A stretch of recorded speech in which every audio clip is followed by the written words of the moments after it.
Welcome, everybody, to today's web series, The Future of Apprenticeship in Canada. My name is Racine DeBartolo, and I will be your host this afternoon. So today we're continuing part 6 of our series, The Future of Apprenticeship in Canada. As part of our 2016 conference, we had a session where we discussed some of the big and pressing issues regarding apprenticeship in our country. Over 300 stakeholders from across Canada attended this session, and based on their experiences, they discussed their challenges and shared best practices and ideas for future action.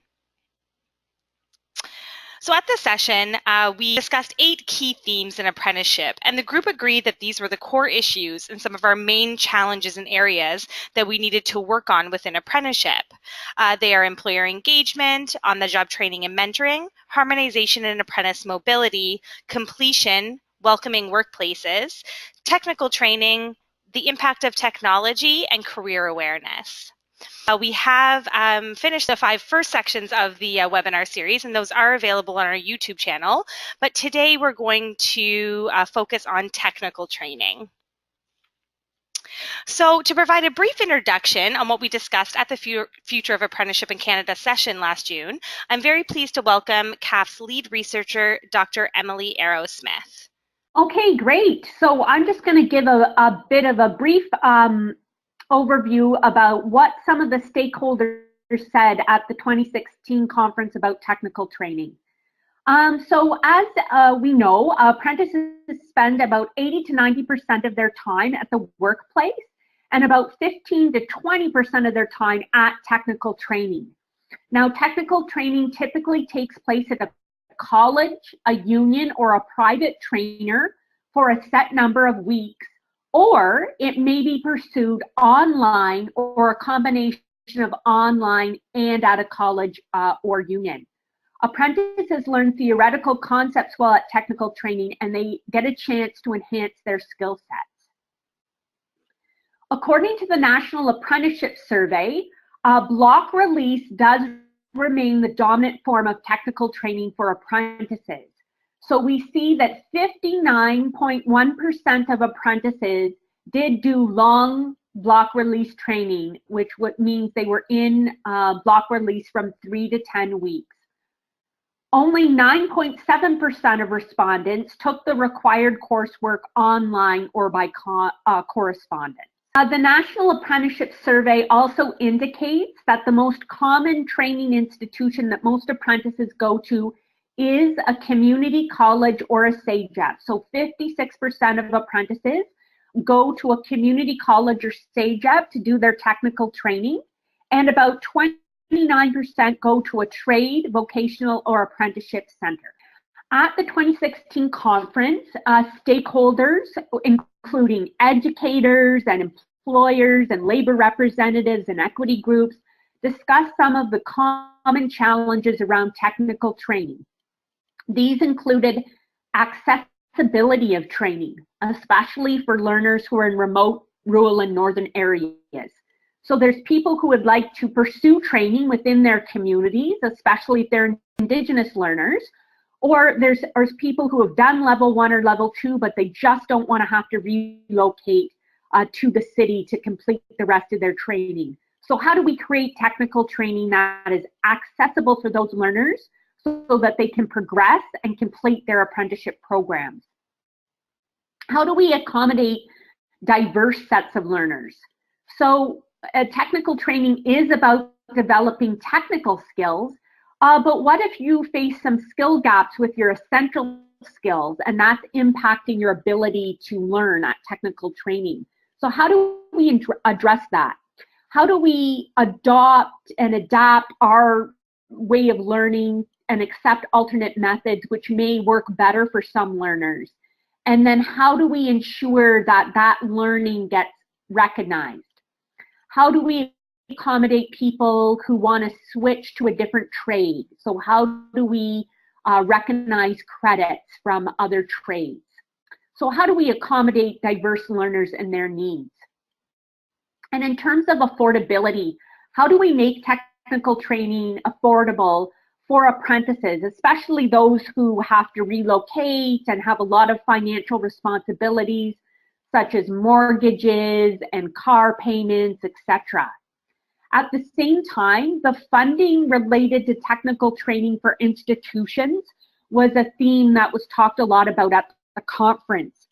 Sometimes the timing and availability of when you get the funding limits the types of classes that you can offer. And so there might be a huge demand in industry for people to get trained in a particular trade, but if the funding's not there, that can create a challenge for the technical training institution. Scheduling was also an issue that was really raised around technical training. So how can we meet industry needs, even though we know that by trade and by sector, there's a lot of different needs there, and how do we accommodate that with the scheduling of the technical training? In terms of staying up to date, a lot of stakeholders talked about technological change within the trades, and how do you keep up with that in terms of instructor knowledge and in terms of equipment, because you really want to be producing apprentices through the technical training that have really relevant and up-to-date skills and knowledge. But when industry is changing so fast, how do you keep up with that? There's also a huge demand for instructors, but in many trades, the instructors can actually earn higher wages if they stay within industry. So that becomes a challenge for technical training institutions. They want to attract people to teach, but there is the draw of the industry, so that makes it challenging. Also, people talk about how do we ensure there's appropriate professional development for teachers, so we can teach journey persons to be effective teachers and to engage in different and alternate modes of training, such as online training. In terms of best practices, really it's ideal, according to people who attended the conference, if we can engage industry in the technical training, especially around the curriculum and development, which is really important as we face technological change within industry, and around the training schedule. So the theme of consistency around the training schedule was really brought up a lot in people's comments. And getting that consistent schedule, forecasting appropriately, and then having that employer commitment that they are going to release the apprentice to attend the technical training for that set number of weeks. So that engagement with industry was a really common theme. Also having strong communication between the triangle of technical trainers, employers, and apprentices. So how do we make sure all those three groups are talking to one another? And once again, this issue of the scheduling of the technical training was really brought up. And we want to be able to allow apprentices to access the technical training, but sometimes there can be complications with the scheduling that makes that challenging. Also, offering tutoring and other learning supports for apprentices. Once again, if they're facing essential skills challenges, it's really a best practice if we can address that at technical training institutions, because technical knowledge, you have to have that good basis of the essential skills if you want to build on and improve your technical knowledge. At the conference, people raised a number of action items. Sharing best practices was key, especially around labs, equipment, curriculum. So we need to share best practices across jurisdictions. We need to provide multiple and flexible training options. So offering classes during evenings and weekends and online, or a combination of online or on campus, which can be referred to as hybrid or blended learning. Creating stronger connections between the workplace and the technical training. So building on those best practices of industry engagement, having assignments where apprentices have to go and ask their journey persons questions or ask their employers questions. So making the connection between what is going on at the workplace and what the apprentice is learning during the technical training. Giving back to employers better information about the curriculum and apprentice performance. And enhancing professional development for instructors, especially around engaging with online learning for apprentices. The stakeholders also talked about ensuring that apprentices perhaps complete more preparatory work prior to technical training. People talked about apprentices needing to take more ownership over their own skills development and taking the pre-training courses and upgrading. That really helps if they do that before they come to technical training. Technical training institutions, it is really helpful if they can offer supports, especially for apprentices with learning disabilities.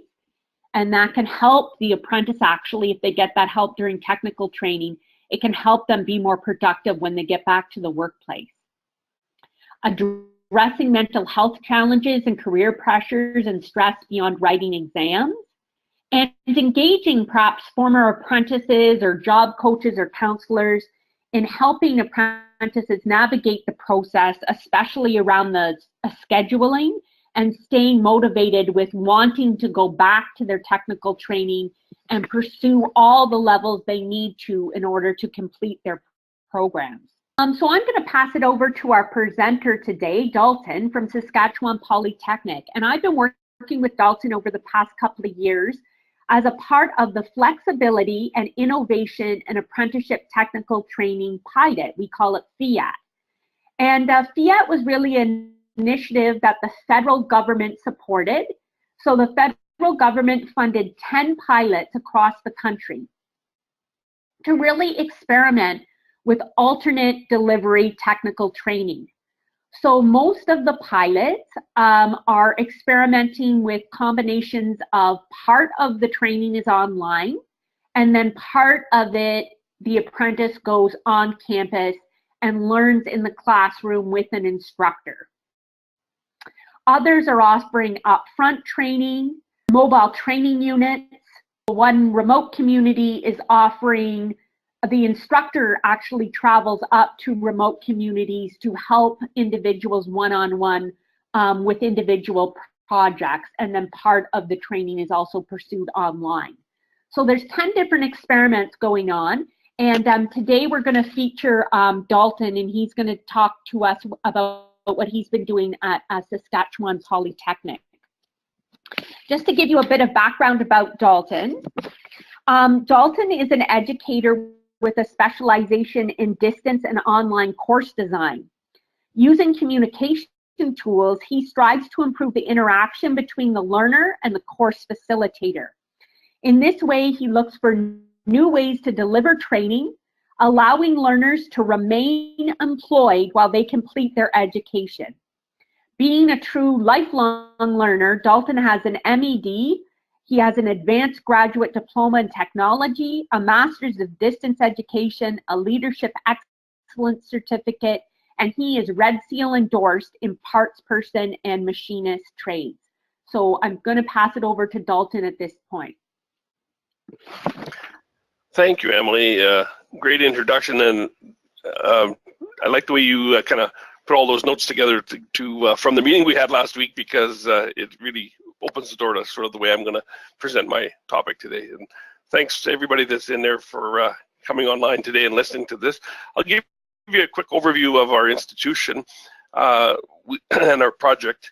I realize some people may not have a background on the Fiat information, so I'll do a little bit of that first. But welcome from Saskatchewan. Saskatchewan Polytechnic started the Fiat project 2 years ago in 2015. As an institution, we serve over 26,000 students. We have 4 main campus locations in Saskatchewan. We have Saskatoon, Regina, Moose Jaw, and Prince Albert. We are the largest apprenticeship training provider in Saskatchewan. And I did, when Emily or Racine shares my presentation, the link there if you want more information about our organization. Our objectives when we started the project was to come up with a way so we could design and deliver some engaging, media-rich online materials that the apprentice could take before they came to the block training. So that was one of our goals. Second goal was to reduce the amount of time that they have to spend on one of our campuses. So, for example, instead of coming for 8 weeks, they'd only have to come here for 6 weeks. We try to keep the apprentice in the workplace longer because due to the demands in Saskatchewan, it was difficult for some employers to release their apprentices for long periods of time. So we tried to shorten that up and make it a little better for the employers and better for the apprentices. We tried and we did engage the employers, and later in the presentation I'll give you a screenshot of the At Your Workplace component that we have in each course that we built online. And I know Emily did talk, one of the action items was to engage the employers and try to get them to participate more in the training of the apprentices. And we did the same in the online portion of the courses. We built some items in there so that we could engage the apprentices to ask employers or supervising journey people questions, and then report back to the rest of the group. And like I'll show you more when I show you that slide. We tried to improve access to their local support system. So by leaving them in their community longer, they had their local support systems if they needed tutoring or they needed extra time, or all those other things that go along with leaving your home community and coming to a different location for school. It kept them in their home area longer. And we tried to achieve mastery in the course materials by giving them a longer period of time. We give them 3 months to do 2 weeks worth of online work. And the reason that was, first of all, they're working full time. They have all their other family commitments. Plus, it gave them a chance to review that material, go over it as many times as they needed to, spend time in there, ask all the questions they wanted to their fellow apprentices and also to the instructor, so they could communicate back and forth, improve communications. And the goal was to have a better understanding of the course materials prior to coming to school. And the last one was we increased the access to interactive media-rich materials. So we put lots of video, we shot lots of video. We have lots of links to different company sites that they could get information, more information. Lots of people don't like to read. Like myself, I don't like to read things all day off a screen. If I was going to do that, I could just learn from a book. So they like to have interactive content that they can actually interact with and learn from. Just give you a quick overview of our project flowchart. First year, it was a 3-year project. We started September of 2015. And for the first year, what we did was we gathered the program instructors for the 4 programs that we used in the pilot. And we spent a lot of time looking at what courses would be best to develop online, and then developing those course content online. So we split it over the 3 years. What we decided was we developed the first year. The second year, we would deliver the levels 1 and level 3 content that we developed in the first year. And during the second year, we'd also develop content for level 2 and levels 4. And this October 2nd this year, we started delivery of in our 3rd year of the cycle. So we've delivered levels 1 and 3 last year. This year we're delivering levels 2 and 4 of the 4 trade areas. Here are the 4 trade areas we chose. We chose construction electrician, heavy duty equipment technician, plumber, and truck and transport mechanic or truck and transport technician. We chose those 4 trade areas because, for a few reasons, we have large numbers of apprentices in those 4 trade areas, and with large numbers we had comparative groups, so we could compare the students that participated in a pilot, the apprentices that didn't participate in the pilot, so we could get some statistics to see how successful the pilot was. And so far it's going really good, by the way. I'll bring up some results later on. One of the big focuses in the beginning, and there's the little chart at the top, one of the first focuses we did was we looked at faculty training as a critical factor in success of the project. And first of all, we had lots of qualified, very good instructors that have been teaching in the trades for a long time. We looked at them as well as some new instructors and said, first of all, who wants to teach online, who would like to try that? And we're not going to just say, okay, you're a great face-to-face teacher, now you're going to be an online teacher. We provided training for them. So what we did was we made them part of the subject matter. SME stands for subject matter experts. What we did was we used those instructors as a subject matter expert. So they actually took the courses that they taught face-to-face. They helped us build them online with the team of learning technology people that we have. So media techs and graphic artists and instructional designers. They work together as a team with the subject matter expert, put that material online, showed them how to make it interactive online because most of them hadn't had any online experience in the past. We used our LMS system, which is our learning management system, which is Brightspace, made by a company called D2L, which is a Canadian company. We used that as the delivery mode to put our content into, and that's what we did in phase one. So we spent a lot of time doing faculty training. The second year, which started last year, October 2016, we actually started delivering level 1 and level 3. And while we were doing that, we worked close with our faculty trainers, and our faculty trainers actually worked with each individual instructor that was teaching online to show them how to engage students online. So there's a thing called 4-point interactions. We engaged the apprentice with the materials, so the course content. We had the instructor engaged with the apprentice. We had the apprentice engaged with the other apprentices so that they could share information.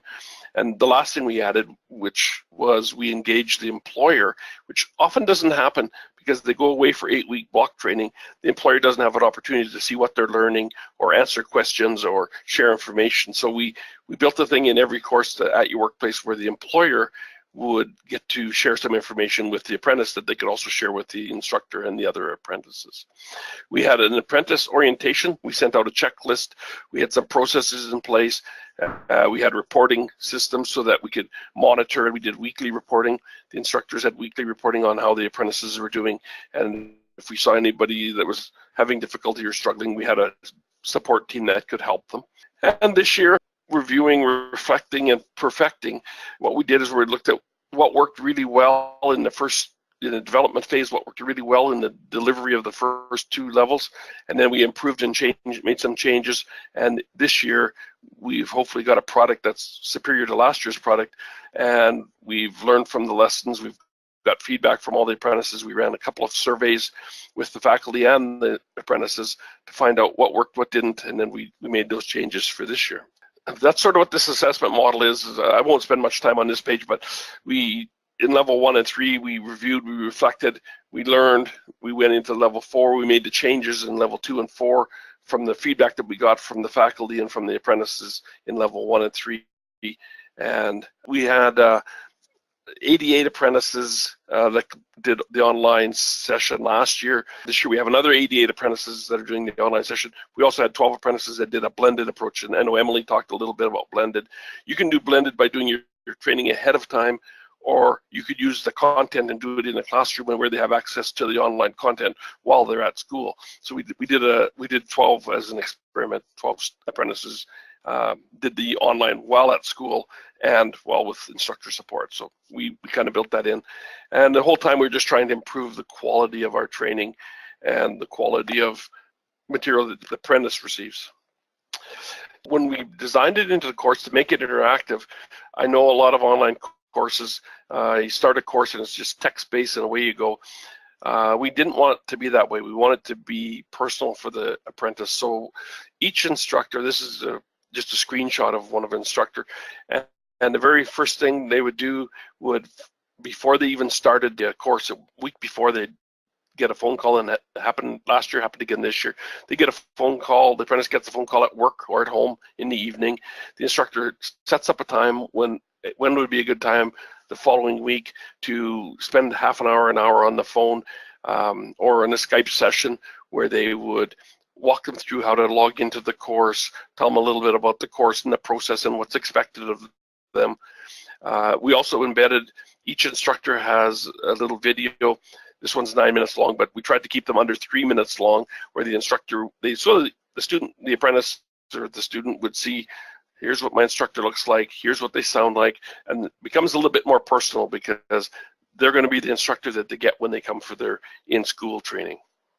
So those kinds of questions were answered there. The instructors are very open, answering questions in the evenings, on the weekends, because the apprentices most of them were working during the day, and that was the time that they had to have those critical conversations. The next thing, to make it interactive, we built in lots of self-assessments. So each course had self-assessments where they go along and just in the course, and they'd be worth a few marks, so they do them, and they could do them as many times as they wanted, and it would be this one's built like a little game where you have to drag the items over to answer the questions, and we had those built all through the course so that they could see am I understanding the content? Okay, yep, I'm good on this, or no, and they could go back and they could check their responses, get some feedback from the course.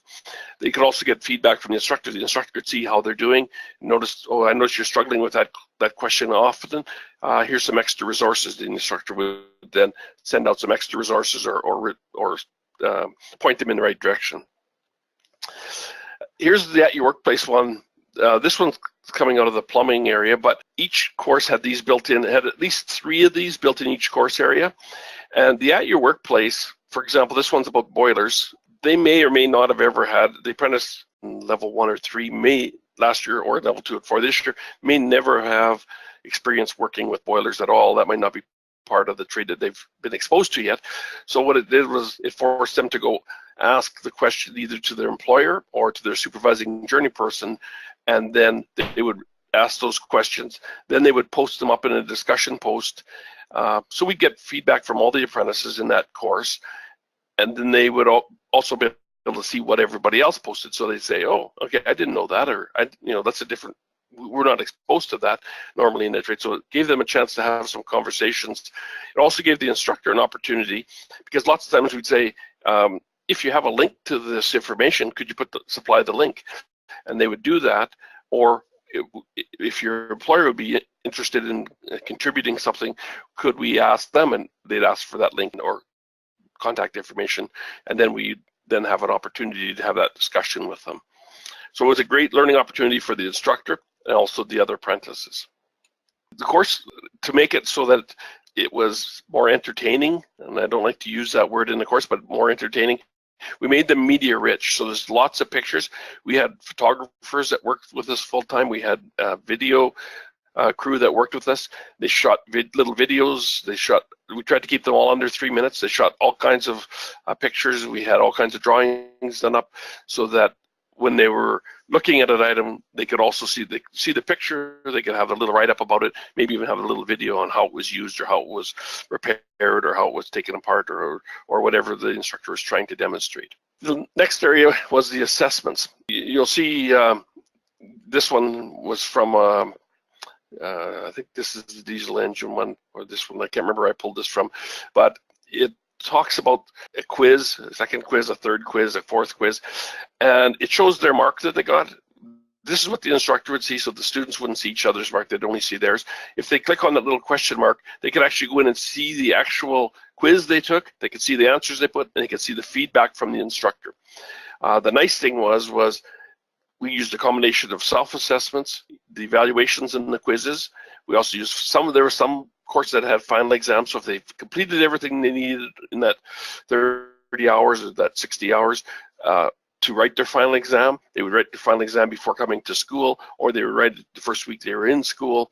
Therefore, we could do some sort of assessment on how well they were doing on the content before they came to school or in the first week of school, so we could work with them still. There's also practical assessments. Those were detailed in the course, but they weren't done until they came to school. One of the things we really focused on was improving faculty interactions. When you're teaching in front of a class, you'll talk to 12 or 14 apprentices at a time, and you'll interact with 1 or 2 of them during the day, or maybe a few of them. In the course, we wanted the instructor to interact with each and every apprentice over the span of 3 months, multiple times. So what they did was they used phone calls, they used emails, they used text messages. And in our learning management system, the apprentice can choose how they want to be contacted. So they can put their email in there, they can put their cell phone number in there, and then if the instructor wants to notify them on something, all they have to do is put a news announcement up, or they could chat with them. If they're in the course, they can actually chat with them live online in the course at any time. So they could see if a student's in the course, there's a little green dot by their name. If there is, they can open up pager tool. They can talk to the apprentice back and forth. So 10 o'clock at night, you can talk to an apprentice while they're in the course and say, I noticed you're on this page for a little while. Are you struggling? Anything I could do to help? And the apprentices, the feedback we got from them was they really appreciated the interaction that they had with the instructor. We shot a little video from the instructor's point of view, and what the instructors all said was the first day of class, after they finished their online portion, the first day of class, they came to school, totally different feeling in the classroom. They knew each one of the students, they knew they're from, they knew a little bit about them, and they had talked to them multiple times, so they were already familiar with each other first day of class. So it wasn't the typical, 3 or 4 days where everybody's quiet. Everybody interacted the first day because they all were aware of each other and where they were from.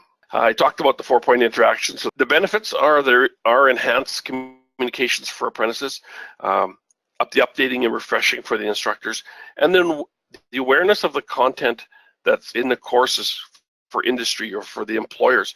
That's something that we don't do very well, is we don't interact.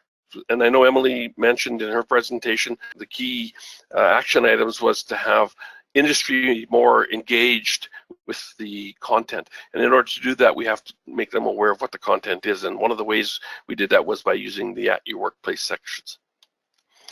Best practice, what we learned, we need to use authentic content. So the more content we can actually use from industry, the better the apprentices liked it. The more interactive it was, the better the learning environment was. The more connected they were to each other and to the instructor, the better the results would be.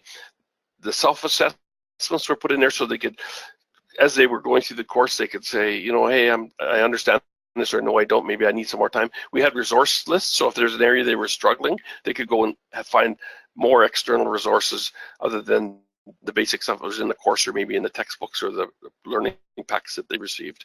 And the last thing was make it media rich, because most people do like more media and not many people like to just read text online.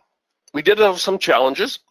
First thing, we had recruiting was done by Saskatchewan Apprenticeship and Trade Commission, Certification Commission. They actually recruited the apprentices because the apprentices are their students or their apprentices. So what they did was they actually sent out letters to the apprentices. They called the apprentices.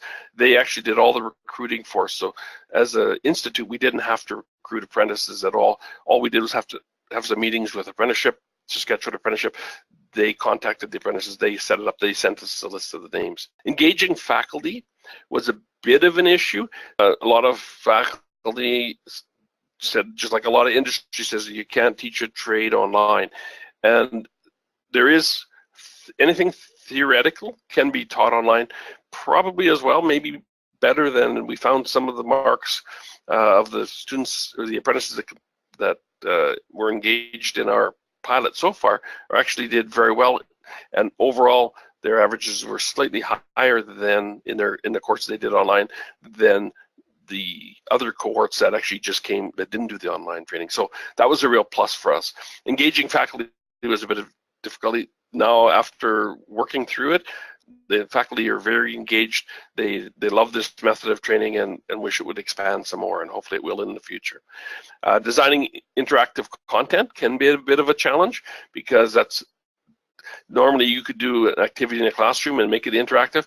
To make it interactive online, it takes a different set of tools, and you have to work through it slightly different, but it's not impossible, and actually you can make it very interactive for each individual apprentice to do it as many times as they want and be engaged with the content and the other apprentices. Accessible in rural areas. I know Emily said one of the other key action items was to make it so that people from rural areas either didn't have to travel as much or for as long, or could access their training online. We found that also as a lot of the comments from the apprentices were, I didn't have to leave work, I didn't have to leave my family, I got to stay home with my kids, and I'm part of my community. I coach, I do other activities in the community. I didn't have to leave that for as long, and I could access my content as many times as I wanted so that I could brush up on it before I came to school. So that was a real plus. And we also designed the content for apprentices that had challenges. So if you had a disability, if you're Indigenous, maybe females in non-traditional trades, we looked at some of those things. Newcomers, we looked at what could we put in the course to enhance for that group of apprentices. And there was lots of ways that we found to add additional video content, put scripting under the video, have it so that it would read to you if that was an option. If you wanted the text on the page read to you, it could do that. So we had lots of alternative ways to reduce the barriers and overcome those challenges. Anyhow, the results, I'll just quickly review it. Less time away from work, more time in the course content, less time away from home. They felt they were a part of a community. We tried to build a sense of community, and that's a big part of being in the classroom setting, is they don't want to lose that sense of being part of the group, and we were able to do that quite well. The 4 trade areas, diverse group, and we used a few different tools with each one. Overall, our projects will have 188 apprentices at the end of this May or end of this February when we complete the project, and then we'll have our reports all in by March for the government and for Canadian Apprenticeship Forum. And the nice thing is we had a large number of apprentices, which is really good when you're doing any stats, because the larger the group of apprentices, the more accurate your statistics can be. So I'd just like to thank Dalton again for being with us today. Now, Emily, I wanted to review some of the resources that we have available for the group. Can you talk to the group a little bit about some of these great resources that we have showing on the screen right now? Sure. So if you're interested in learning more about what instructors have to say about online learning for apprentices, there is a section in the Impact of Technology on Apprenticeship Training in Canada report. So it's all based on interviews with instructors from across the country, and it talks about online initiatives related to apprenticeship from across the country and gives instructors perspectives on online training. So that might be useful. We also have the Canadian Apprenticeship Journal. And this has 6 different articles about alternate delivery. So there's an article that talks about alternate delivery approaches and the advantages and some of the challenges with each of these different approaches. So it talks about, you know, day release and upfront training and online training. And so it talks about all the different options, and then it includes examples of alternate delivery projects or initiatives that have been undertaken in multiple provinces and territories. So if you want to get a sense of what's happening in Canada, that would be a really good article to read in the Canadian Apprenticeship Journal. We've also got additional articles from Saskatchewan Polytechnic and Red Deer College, and they were both flexibility and innovation and apprenticeship technical training pilots. And then we've got an article from Mohawk College that talks about augmented reality and HoloLenses. We've got an article from the BC ITA talking about various initiatives related to alternate delivery in BC. And we have an article from the FAST project related with BCIT that talks about a tool that they've developed that is supposed to help immigrants assess their training. So really great articles in the latest version of the Canadian Apprenticeship Journal. Thanks very much, Emily. I also wanted to know if you could talk to us a little bit about the Apprentices in Canada e-panel. Yeah, great. So the e-panel is a way for us to survey apprentices on an ongoing basis to really find out what are they experiencing during their apprenticeship training now. So it's giving us timely, up-to-date feedback from apprentices who are currently in the system about the challenges they are facing and the things that are working well for them. So we already have 1,000 apprentices who have joined the e-panel, and we are still recruiting from across trades and across provinces and territories. So if you have any apprentice who would like to be a part of our e-panel, please encourage them to go to apprenticesincanada.com and sign up. We do have previous surveys that we've done about learning and exams and how apprentices like to study. And we have also done a survey about apprentices' experiences during workplace training. So the Learning and Exams report is already available on the resources and reports and resources page on the CAF website, and then the workplace training report will be up there soon as well. So please check it out. They're great results from apprentices, really great feedback about their experiences when they're in the system.